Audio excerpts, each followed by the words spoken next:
From plain Jane lacking flair to leading lady extraordinaire. At dahil nga sa pagiging charming and talented ni Carla Abellana, after Rosalinda, ay nagdagsaan na ang iba't ibang offers sa kanya to guest in popular TV shows, post for different glamour magazines, and just recently endorsed a leading clothing line, Her Bench. Yes, ka-level na nga ni Carla ang mga female celebrities na naging endorsers na rin ng Her Bench. I'm sure may excite ang kanyang fans dahil siya na ang bagong mukha na masisilayan sa billboards, store windows, and fashion events ng nasabing brand of apparel. Hi Carla, welcome to Bench Family. As you will soon find out, you will be having the pleasure of working with, I'd say, the nicest people in the industry. To Carla, Rosalinda, congratulations on all the success that you're experiencing right now. May all your dreams come true, and that's you. You're doing a very, very great job. Palaki ng palaki ang ating pamilya at many beautiful people are joining, so yeah ba? This afternoon, Carla will share with us her feelings towards this latest achievement. Pati na rin ang mga pagbabago sa buhay niya. Now that she's being groomed to become the next Pinoy showbiz it girl. Carla Abellana, live na live dito lang sa Showbiz Central. That's right, mga kapuso! She has taken over the billboards. I am talking about Carla Abellana. Welcome again here on Showbiz Central. Good Nandito ang mga fans mo. Yes, nagulat akong dami. Full support. Yes, hi. Thank you po. Thank you. Now, Carla, tulad na nakita natin sa VCR, halos lahat ng bench endorsers ay winelcome ka ngayong part ka na ng bench family. Welcome sa'yo. Yes, I'm very thankful and privileged that I'm now part of the bench family. So, the best of the best ang kinukuha nila for that eh. So, talagang ang saya ko. And ngayon, Carla, everyday ka na makikita ng mga fans mo. Hindi lang sa television, kundi sa naglalaki ng mga billboards sa EDSA. How does it feel? I mean, for a newcomer like yourself. Hindi pa rin ako makapaniwala na sarili ko yung nakikita ko sa billboard ng Her Bench. So, may mga times parang ako ba talaga yan? Is this for real? So, hindi talaga makapaniwala na nakikita ko yung sarili ko. Super ganda ka doon sa billboard na yun ng Bench. Akala ko siya yung Chinese supermodel na in-import ng Bench.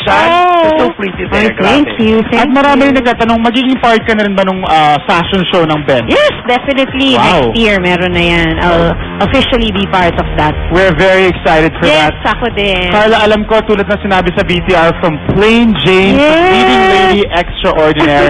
Ano ba yung mga pagbabago sa buhay mo nung from a normal life, biglang primetime star? Madami. My lifestyle in general has changed. So, yung sleeping habits, hindi na masyado nakakaalis in public, hindi na nakapag-mall, less time na with my family, even yung appetite ko nag-change na din. Pero, everything has been different and fun, mas rewarding, tapos, mas masaya kasi nakikilala ko ng mga tao, na-appreciate nila yung mga ginagawa ko. So, ibang-iba na talaga. 180-degree turn talaga yung life For you, ko. ano yung pinakamasarap sa isang pagiging artista? I think na kahit gaano ka nakakapagod or nakakapuyat, andyan yung stress, yung pressure, yung reward naman na bumabalik, worth it lahat. So, sulit naman ang Sulit pagpupuyat. naman. Yes, definitely. Sulit naman. Alright.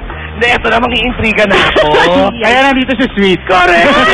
Nung Thursday, grabe, ang taas-taas ng rating ng Rosalinda. Congratulations. Thank you. Hi, yes, thank you. Thank you din po sa inyo.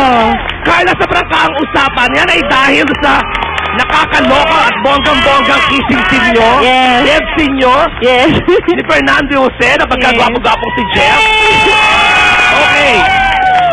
So dahil dyan sa nakita na ating mga kapuso last Thursday, umugo ang balita na meron na daw talagang nagaganap na developan. Wow. Pero, wait Carla, bago mo sagutin yan, Okay. siyempre gusto natin sagutin mo yan sa harapan mismo ni Fernando Jose. Kasama natin mga kapuso, Jeff Eigenman! Hello? At guwapo. Hello guys, magandang hapon. Hello guys, si Carla. Sweet, Raymond. Hello guys. Good afternoon, Jeff. Of course, for Carla. Hello. Good afternoon. Sweet, kasi nakita naman natin na sa isang eksenang ganyan, kailangan kasi komportable na kayo sa Correct. isa't isa. Tama Yes. yan. Yun ang nakita Number ko one yun. Thursday. So, anong saan nang galing yung ganong ka-passionate scene? I think nakapag-prepare naman kami. We had enough time to prepare for Ano such a pra- scene. Yung minag-practice No, kayo? not naman Hindi, that we practice. practice, pero kasi more than a month na kaming Oo. nagtatrabaho together, ilang kissing scenes na rin yung nagawa namin, and we make an effort to really get to know each other better para sobrang comfortable kami sa isa't isa. But this is on a different level. I mean, Exactly. kissing scene, I know! it's usually a smack, but Yes. this is taking it to a I know, whole new hindi ko alam kung ballgame. paano ko nagawa yan. Sa totoo lang, hindi ko talaga alam. Siya bilang nakakaano. lalaki, syempre, ikaw yung umaalala, more or less, ikaw yung nagdadala, right? Yeah, pero with this scene naman, syempre, inalagaan din kami ng director namin na si Direk Mario J. De Los Reyes. Sinabi niya kung ano yung gusto niya makita. At syempre, di ba, bagong kasal kami. So, dapat andun yung passion Yeah, talaga. kailangan maramdaman ng audience. Yes. Di ba? Hindi, ang gusto kong malaman, sino sa inyong dalawa ang nadala sa eksena? Kasi kinakat na daw, hindi pa kayo tumitigil. Ganun! Naman, grabe. Ay, wala namang Wala. ganon. Hindi naman. One take nga lang yan, actually. Tama yun. Isang tuloy-tuloy Isang ng take lang. yan. Tapos nung So, nag-cut, Okay, andun lang change kami. location. Mm. Ganyan. So yun. Hindi Grabe, naman, pero grabe. wala. Congratulations, napakataas ng Thank ratings you. because of this. Thank you to everybody. Much talked about kissing scene. Ganun. Maraming Yan. salamat. We'd like to thank you also several people. We'd like to thank Richelle CG of Bohol, Carla Holics, wow, and solid friends of Carla and Jeff. Ayun, no? Wow, meron Yun. na. Triple. Yeah, thank you po. Carla, last Yes. question. I know Jeff has been in the industry for Yes. quite a long time. Ikaw, bago ka pa, pero napakarami ng sumisigaw ng pangalan mo. Anong gusto mong sabihin sa kanila? Maraming salamat po.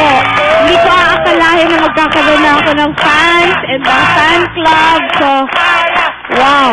Salamat po talaga. Thank Please you. invite everybody. I know you're on the cover of Preview and Rosalinda as yes, well. please grab a copy of Preview, Sense and Style, and G Magazine, lahat latest issues. Also, you can text me sa Fanatext. Just text Carla space on and send that to 4627. Ayan, thank you po sa inyo. Thank you talaga. Wala na, Jeff. And thank you to Bench, of course, her Bench. Thank you. Oo, sabi naman ni Carla, she's very happy. Overwhelming yung instant success na tinatamasa niya ngayon. Ano yung message mo sa kanya? Honestly, lagi ko naman sinasabi sa kanya, very proud ako sa lahat ng mga achieve niya in such a short time. So, congratulations. At alam ko, aalagaan mo kung ano meron ka. And more blessings will come your way. Definitely. Thank you. Thank Sa you. ulit, sabi ng mga fans. Hello, si Monitors na.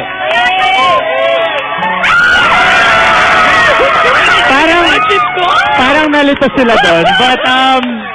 But guys, congratulations once again. And Rosalinda, gabi-gabi pa rin yan. Yes. Thank you, Jeff. And Everyone. thank you, Carla. Thank you. Susunod na po sa Showbiz Central. Live na live at makaka-one-on-one ko na po. Si Bossing Vic Soto, ang bida ng Love Online sa pagbabalik ng Showbiz Central.